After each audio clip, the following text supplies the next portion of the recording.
Hello everyone, today we're talking about Unearthed Arcana 8, and we are revisiting a number of classes and subclasses. So we have a bunch of, revisions to the current UA. Yeah, so this time we return to 3 classes that people have already had a chance to dig into: the Barbarian, the Druid, and the Monk.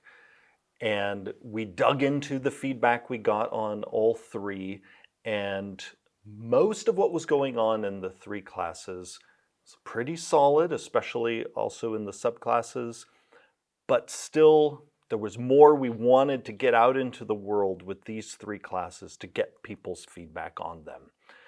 In addition to these 3 classes, we also have some revised spells and even a new spell or two for people to try out in this Unearthed Arcana. Okay.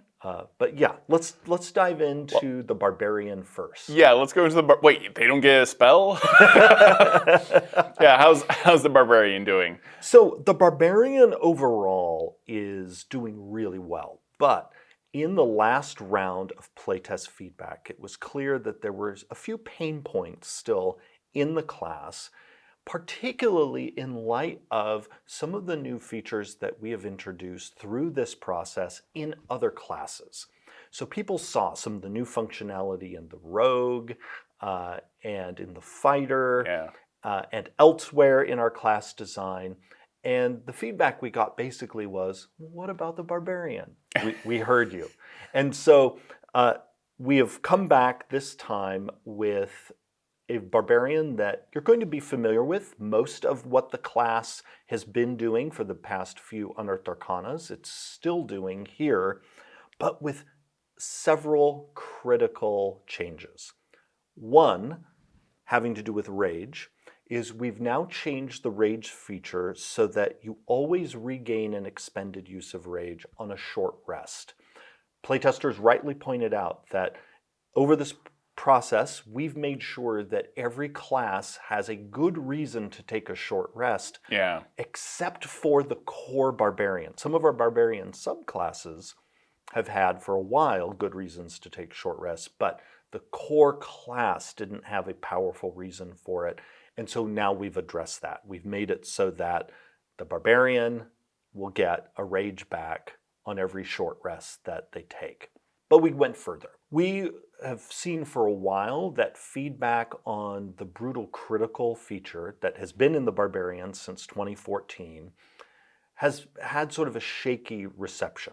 And part of that is, while people like dealing more damage when they crit, there's the concern on, but am I ever going to actually crit? Now, a decade ago when we designed Brutal Critical was meant to pair with Reckless Attack, because if a Barbarian activates Reckless Attack and is attacking with advantage, because of the advantage, the Barbarian has a higher chance of scoring a critical hit. That interaction, what we have found, is too subtle for some people. They're not seeing that Reckless Attack sets up Brutal Critical. But even more importantly, whether a person saw that interaction or not, the D20 is fickle. Right. And having anything rely on a crit occurring without us increasing the chance that a critical will occur, as we have done, say, in the Champion subclass in the Fighter, it can be dicey, especially if someone has the luck I have. Because usually what advantage means for me, especially when I'm playing, given my bad luck, is, well, I got to roll a 4 and a 3. Or maybe this time I rolled an 8 and a 9. And so we wanted to make sure that the Barbarian had something at the levels that were previously occupied by Brutal Critical, had something that was going to be more reliably exciting. And so we have replaced Brutal Critical at all 3 of the levels where it appeared previously with a brand new feature called Brutal Strike. Brutal Strike, like what we did in the Rogue, where the Rogue now got a little toy box of options interacting with Sneak Attack, Brutal Strike is a new bundle of options for the Barbarian that, in this case, are based on Reckless Attack.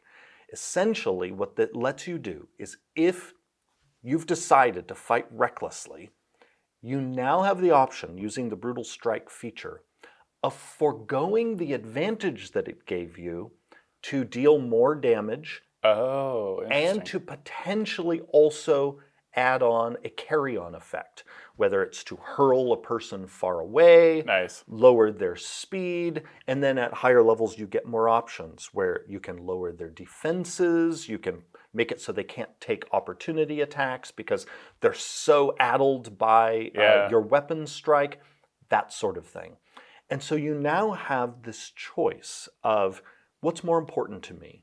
Simply making sure I hit, in which case I want to take the advantage to my attack roll that Reckless Attack normally gives me. Yeah. Or am I pretty sure I'm going to hit, and so I'm willing to accept that Reckless Attack makes me easier to hit, but I'm going to accept that and also forgo the advantage to deal more damage if I do hit and add on one of these carry-on effects. Now, what is really juicy that we have found in our Barbarian Gambler. Well, Yeah. but it's also really juicy because these carry-on effects pair with weapon masteries. Oh, nice. So the Barbarian could hit somebody as long as their Reckless Attack is active and have one of these Brutal Strike effects kick in along with the effect of their weapon mastery, giving the Barbarian, once you start pairing off those various abilities, a host of different tactical situations that the Barbarian player can create by combining all of these different options. I like that you can choose to play as simply as you want, or you can get into the complexity of like, okay, and this is all flavored very much for the Barbarian, but I keep seeing this in UA of like giving each of these, the melee classes a little bit more options, but are flavored specifically for what your fantasy is, like for being a Barbarian. Yes. And that very much plays into that. Exactly. Yeah. And we wanted to make sure that these options were Barbarian specific. So like the Barbarian can hurl people way further away than most non-magical abilities can. And the Barbarian can slow a person down more than most non-magical abilities can, so on and so forth. Very on theme. Yes. We've also made a change to Persistent Rage, where it now restores all uses of your rage once per long rest. And we've also made it so that your rage is a little less easy to shut off, even more so than before. Okay, good, nice. Well, let's talk about the Path of the World tree. I'm rather fond of this one. It was powerful.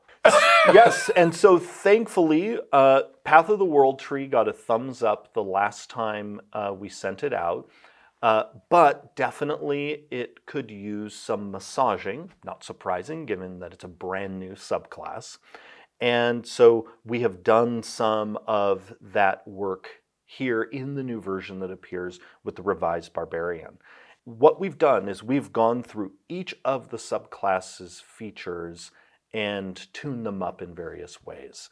So the Vitality of the Tree feature now provides the Barbarian temporary hit points. We also increased the range of the Branches of the Tree feature. And also when the Barbarian uses that feature on somebody else to say, no, come right back over here, the Barbarian also now has the ability to zero out their speed, to make it harder for them to then immediately run away. So no, it's like, no, you are coming here and you are staying for a little while. Perfect. We have also changed both battering routes and travel along the tree. And we have clarified the battering routes, that what it allows you to do with weapon masteries, the weapon masteries it gives you are on top of whatever weapon mastery you are already using with that weapon. Gotcha. So again, you can use both at the same time. You can talk about stacking carry-on effects. And then travel along the tree, we've redesigned to make it so that the Barbarian can now teleport themselves and then once per long rest, teleport themselves along with other people. And so they can do the self-teleport more often, Right. but then once per day they can also have a bigger, all right, now we're all moving someplace else as we travel along the mystical branches of the world tree that connects to all of the worlds of the multiverse. Well, let's move on to the Druid. I actually got to playtest this, so I'm excited. So the main thing that we're doing in this version of the Druid is actually presenting a revised version of the Circle of the Moon. Yeah. But we figured while showing off a revised version of the subclass, we would also make some tweaks to the base class. And those tweaks are all in wild shape. So what people are going to see is the Druid that they saw in the previous Unearthed Arcana that the Druid appeared in. But this time, you're going to be able to know more beast forms than you could before. And we have heard people's desire to have more resilience in wild shape, even if they're not a member of the Circle of the Moon. Right. And so wild shape now for everybody gives you some temporary hit points when you adopt a beast form. And we also heard people when they requested that species traits of the Druid not carry over into beast form, so those no longer do carry over. Okay. So those are the three main changes there to wild shape. Now, there's more going on in Circle of the Moon. Yes, there is. So we keep refining and refining and refining, trying to get Circle of the Moon to the place I think that will really resonate with people who love this subclass. And so one of the things we've done is first introduced a set of spells that the Druid can cast while in wild shape, and also this set of spells that the Druid always has prepared. So previously, we had wanted to give the Circle of the Moon Druid some spellcasting ability while in wild shape, and we did that by allowing the Druid to cast abjuration spells while in a beast form. That was intended to allow the Druid to cast healing spells that are abjurations and any other protective magic that they have that belongs to the abjuration school of magic, not the aberration. You have my attention. That would be an entirely different subclass. Aberration Druid confirmed.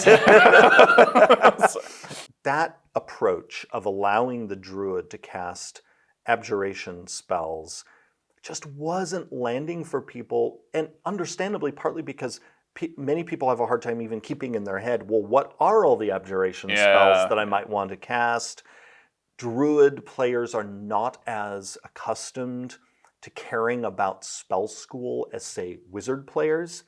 And so we realized we need to come at this from a different direction in a way that feels better specifically for the Druid.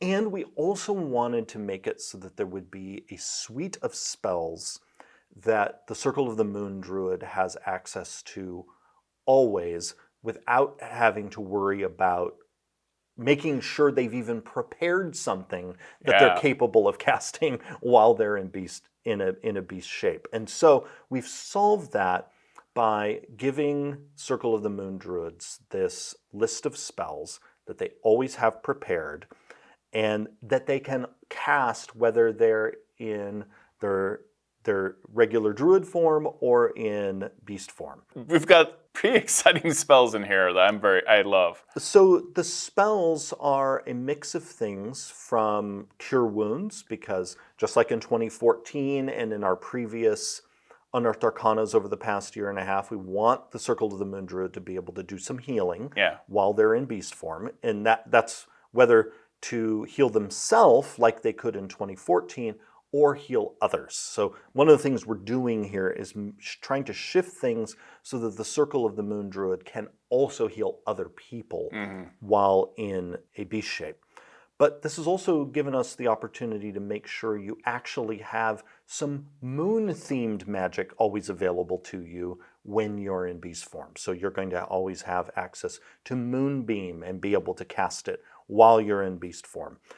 You're also going to be able to cast, once you get high enough level, Dawn. Yeah. Because when the sun rises, that usually means the moon is going down, but the moon is also often still up at that point. We also give you Vampiric Touch. Yes. And we give you 2 brand new spells that appear in this UA. A new cantrip called Starry Wisps, which is now available to both bards and druids, because we not only wanted a sort of night sky themed cantrip for this subclass, but for bards and druids in general. And we also wanted to give both of those classes another ranged cantrip option, because both the bard and the druid are a little light on ranged cantrip options. We also have a new spell for the druid called Fount of Moonlight, and I'm looking forward to people giving that spell a try.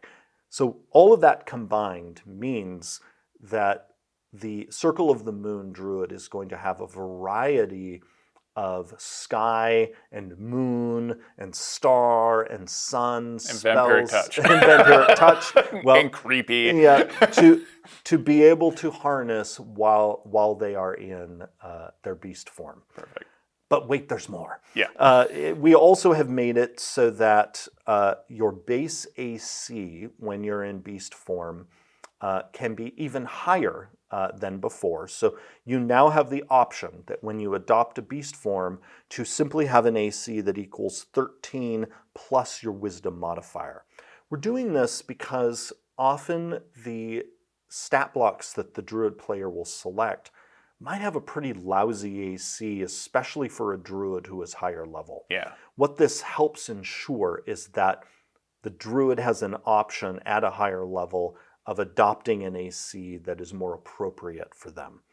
You're still going to get a juicy number of temporary hit points as a Circle of the Moon druid, and also you're going to be able to later on, up at 14th level, simply deal more damage with your beast form's attacks. One of the things that we're addressing is that many stat blocks that are primarily designed for the DM's use often do not have a sufficient amount of damage output for a druid of a high level adopting those forms. And so we've built in the 14th level feature for this subclass just a straight up damage boost where you can deal some extra radiant damage every time you hit with one of your beast forms attacks. That's fantastic. That's it? That's it. Druids don't get any more than temporary hit points, more spells, more damage? It's awesome. So we have some changes to the monk as well. So the monk, who is now appearing for the second time in this Unearthed Arcana series, has many, many tweaks.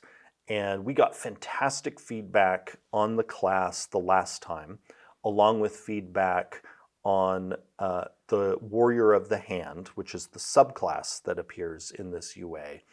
And we have taken all of that feedback and gone through the whole class and have made quite a few changes, many of them aimed at addressing the discipline point issue that many people have had with the class, the sense that the class simply does not have enough points to spend to keep up with other classes. And looking at the underlying math of everything that the class does, we agree with that feedback. And that's why we have done this deep dive into the class and looked for places where we were charging the monk discipline points for something that we didn't need to be charging for. Right. And also one of the other things we were looking out for is making sure the class does not have too many competing bonus action options. Yeah. Because that was another big piece of feedback we got. Feedback, again, that we agree with, that the monk, more than many other classes, had sort of a mountain of bonus action options competing with each other. Yeah. So we wanted to make it so that the monk could engage with their fun gameplay without feeling like they're constantly out of discipline points, and they can never use all of these bonus actions that are being constantly available to them. threading through the bonus action all the time. Yeah. Yeah. And so, that said, just like any class that has a limited resource, monks will still have to shepherd their discipline points, and there are still multiple bonus action options. But we've done our best to make it so that it is easier and more fun to engage with both of those resources, discipline points on one hand and bonus actions on the other. So how about I dive into the specific changes? Yeah, go ahead. Now, before I get to any of the changes related to either of those big things, we did something else big for the class, and that is we brought back the notion of monk weapons to the martial arts feature. People really missed having their martial arts die interacting with their weaponry, and so we brought that back. And so now you not only have the notion of monk weapons, but they are benefiting from that martial arts die. Now, with the host of changes that we've made to the class, including the restoration of monk weapons, there was something that needed to go, and that was weapon mastery. Many people correctly pointed out in the previous playtest version that while weapon mastery was neat in the monk, it did not serve the same role that it does in other classes. Here's what I mean by that. In other classes, weapon mastery provides a crucial layer of fun tactical options that in many cases the class simply didn't have before. I'm thinking here of the barbarian, I'm thinking of the rogue, I'm thinking of the fighter. The monk, though, already had a lot of effect options to layer onto their attacks. And weapon mastery, especially being tied specifically to weapons, was almost what I think of sometimes as a hat on a hat. It's the monk already had a hat. It didn't need a hat put on top of the hat it was already wearing. Right. And given that we wanted to restore monk weapons and all of that, and give the monk a lot of juicy candy elsewhere, again, something had to give. But I don't think people are going to miss weapon mastery in this class, given everything else that's going on now. So to start with, the bonus unarmed strike that monks get as a part of their martial arts feature, you can now simply do as a bonus action. It's no longer tied to anything else. Before, the monk had to jump through some hoops to be able to make a bonus action unarmed strike. It had to be, they had to have used the attack action, and that attack action had to, include X, Y, or Z. And if they met all those criteria, then and only then they could make an extra unarmed strike as a bonus action. We got rid of all the hoops. The monk simply, on any of their turns, can make an unarmed strike as a bonus action. Nice. So that immediately gives the monk a tremendous amount of flexibility that they didn't have before. We have also now made it so that your dexterity not only gets to be used for all of your unarmed strikes for your to-hit roll and your damage, we've also made it so that the monk can now use their dexterity to set the DCs of their shove and grapple attempts. And so monks now no longer have to rely on strength to set those DCs. They can rely on their dex. Perfect. And so that is going to make monks have an easier time being very effective grapplers as well as shovers. Now let's talk about monk's discipline. This feature was previously called martial discipline in Unearthed Arcana. And here we see our first examples of us reducing some of the discipline point taxes that were on the monk. So previously, Flurry of Blows and Patient Defense and Step of the Wind all require discipline points. Flurry of Blows still does. But Patient Defense and Step of the Wind now each have an option within them to do something without spending any discipline points. So for instance, in Patient Defense, you can now take the disengage action as a bonus action, no discipline point cost at all. Nice. In Step of the Wind, you can take the dash action as a bonus action, no discipline point cost at all. So now instead, what they each have is a discipline point option that makes it better. So let's say in Patient Defense, if you want for free, you can just disengage as a bonus action. Or you can spend a discipline point and you can take both the disengage and the dodge actions as a bonus action. So this now lets you really crank up your defense when you're in a super dangerous situation. Similarly, Step of the Wind allows you to spend a discipline point to take both the disengage and dash actions as a bonus action and have your jump distance doubled for the turn. Okay, yeah. So what we've made it is so that the things that cost discipline points, those discipline points aren't providing you with the base functionality. Yeah. Instead, they're providing you with amped up functionality, which is even true of Flurry of Blows, if you think about it this way. Flurry of Blows now still costs a discipline point, and it's a discipline point that you spend to make 2 unarmed strikes as a bonus action. Remember, I mentioned that now monks can all, by default, make an unarmed strike as a bonus action. Flurry of Blows now allows you to spend a discipline point to make 2 unarmed strikes as a part of that bonus action, instead of just the 1 that all monks can do for free. Because the cost really already is the bonus action, so spending the point is like just the extra oomph that you want. Exactly. And it does make it so much more tactical to be like, how much danger am I in right now? Am I just like disengage or just disengage and also dodge? Like how big is this threat? So it does. There's a nice scaling effect. Absolutely. We have also now made it in Uncanny Metabolism that you, when you roll initiative, not only regain some hit points, but also discipline points. Deflect attacks can now deflect melee attacks in addition to ranged attacks. Oh, nice. And so oh, wow.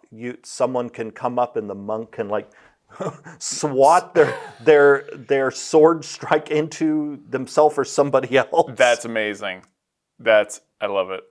Next up, we have Stunning Strike, which we have heard that people would really love for it to still do something, even if the target succeeds on their saving throw.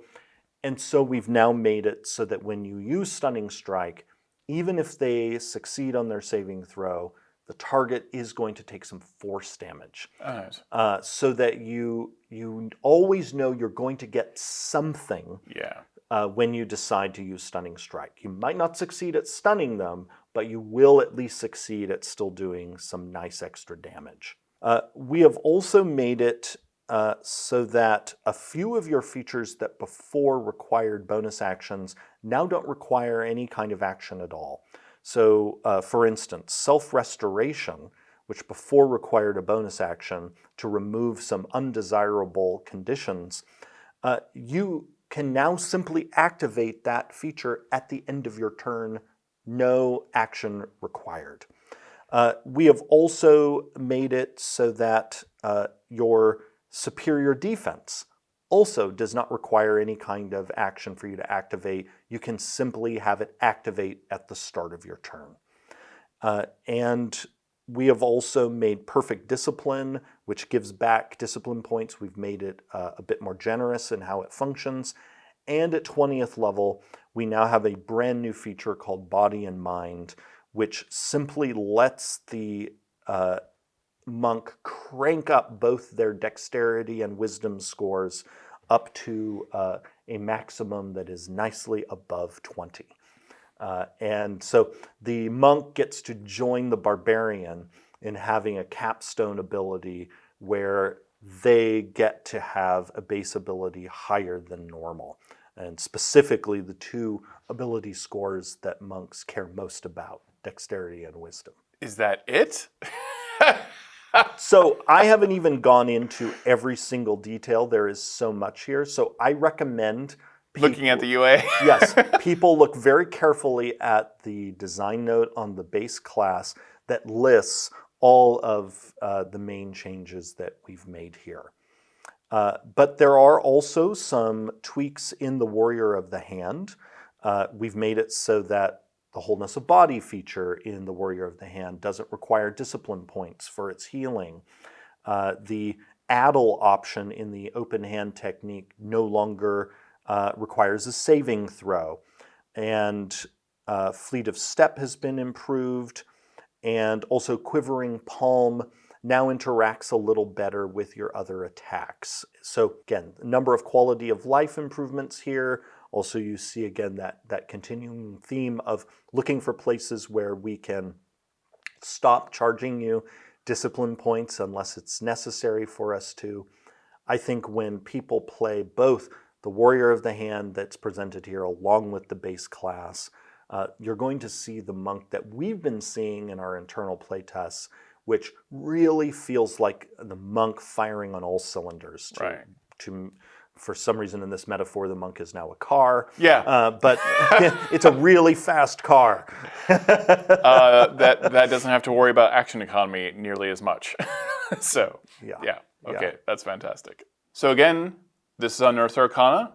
It is not the final form of anything we are doing. It is playtest material, but that final form eventually will be compatible with everything that's come since 2014 and with the 2024 core rulebooks. That's what we're leading up to, and to the books after that. This is all 5th edition. That's the point of all of this.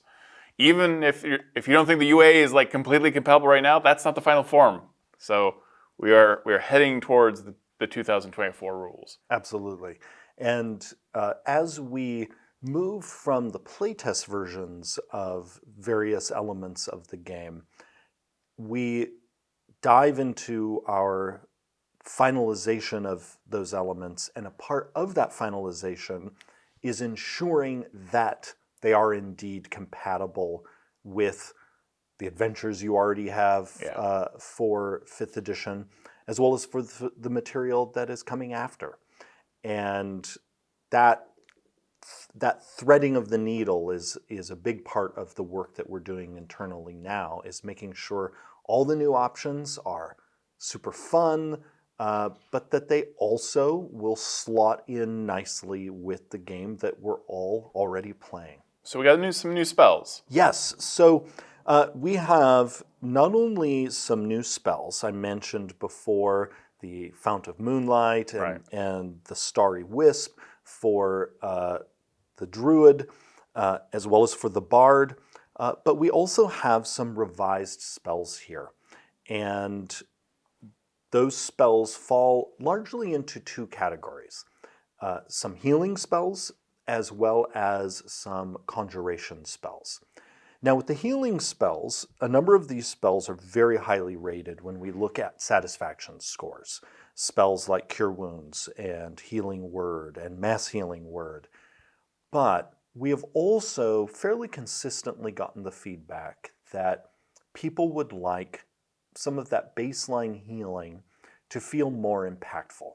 And when we revisited the math of those healing options, there was room for them to grow. They can actually be more powerful without unbalancing the game. And so you see here playtest versions of Cure Wounds and Healing Word in particular, those two like baseline healing spells, both of which are more powerful than they were before, meant to give healers that sense that it is worthwhile to cast these spells, because we have all experienced what some of our playtesters have pointed out for us, and we've experienced it in our own games, that feeling sometimes of, well, I just spent my action casting this healing spell, and then seconds later, all the healing I just did and more is undone. Now, that is always a risk in battle. I mean, that's just how D&D combat works.